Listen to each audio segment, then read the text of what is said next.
દહેજ જીઆરડીસીમાં યુનિવર્સલ કંપનીના ગોડાઉનમાં ભીષણ આગ, ફાયર ફાઇટરોને 1 કલાક બાદ કાબુ, જાનહાનિ ટળી.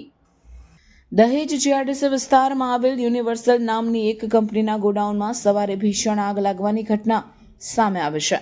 સવારે અંદાજે 9:30 વાગે આગ ફાટી નીકળી હતી. ગોડાઉનમાં સ્ટોર કરવામાં આવેલ પોટેશિયમ પરમેંગનેટ પાવડર સાથે ઓક્સિજનનો સંપર્ક થતાં રાસાયણિક પ્રતિક્રિયા સર્જાઈ હોવાનું પ્રાથમિક અનુમાન છે. આકસ્મિક આગ ફાટતા કંપનીના કામદારોમાં અફરાતફરી વ્યાપી ગઈ હતી.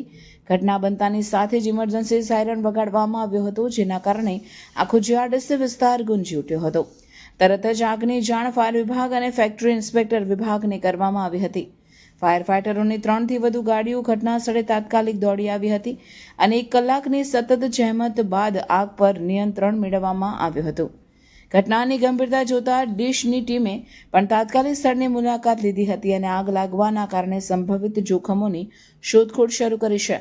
ઘટનાને પગલે ગોડાઉનમાંથી ઘણો ધુમાડો ઉઠતો જોવા મળ્યો હતો. જોકે સદનસીબે આ ઘટનામાં કોઈ જાનહાનિ થઈ નથી.